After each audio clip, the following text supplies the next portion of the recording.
বউয়ের কাছে সব পুরুষই এক, প্রেসিডেন্ট হোক আর পাড়ার ৫৫ নাম্বার গলির রকি ভাই। বাইরে যত সিংহের গর্জন দিক, ঘরে ঢুকলেই বিড়ালের মতো ম্যাও ম্যাও। হ্যানওয়ের হাওয়া যেন থেমে গেছে, ভাষণও থেমে গেছে, কারণ ম্যাক্রোর গালে বেজেছে প্রেমের থাপ্পড়। কে দিলেন? না, কোনো রাজনৈতিক বিরোধী দল নয়, দিলেন তার প্রিয়তম স্ত্রী আর এক সময়ের শিক্ষক ম্যাডাম ব্রিজিট। দক্ষিণ পূর্ব এশিয়ার সফরে হ্যানওয়ে নামতে ঘটল কাণ্ড। দরজা খুলে ম্যাক্রো যখন হেসে সামনে এলেন, তখনই ব্রিজিতের লাল জামা পরা 2 হাত উঠে গিয়ে চর পড়ল ম্যাক্রোর গালে। কেউ কেউ বলছেন প্রেমের প্রকাশ, কেউ কেউ বলছেন রাজনৈতিক নাটক। ম্যাক্রো প্রথমে থমকে গেলেন, কিছুক্ষণ পর ডিপ্লোম্যাটিক স্মাইল, হাত নাড়িয়ে চললেন, মুখে তখনও চরের থাপ টাটকা।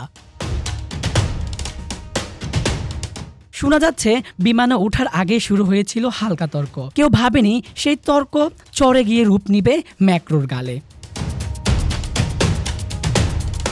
আপনাদের মনে করে দিতে চাই, ব্রিজিট ছিলেন ম্যাক্রোর স্কুল শিক্ষিকা, তখন থেকেই প্রেম, এখন ছাত্র থেকে স্বামী।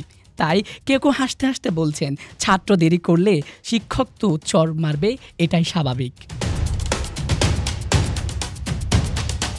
নেটিজেনরা বলছেন ম্যাক্রো দেশ চালাতে পারে ঠিকই, কিন্তু বইয়ের সংসার নীতিতে খুবই কাঁচা। তাহলে ম্যাক্রো কি বইয়ের হোমওয়ার্ক না করা ছাত্র?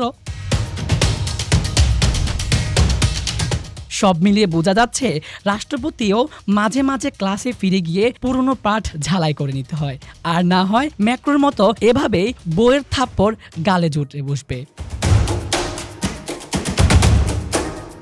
ফাহিমুল ইসলাম, ডেস্ক রিপোর্ট, বিডি আর্কাইভ।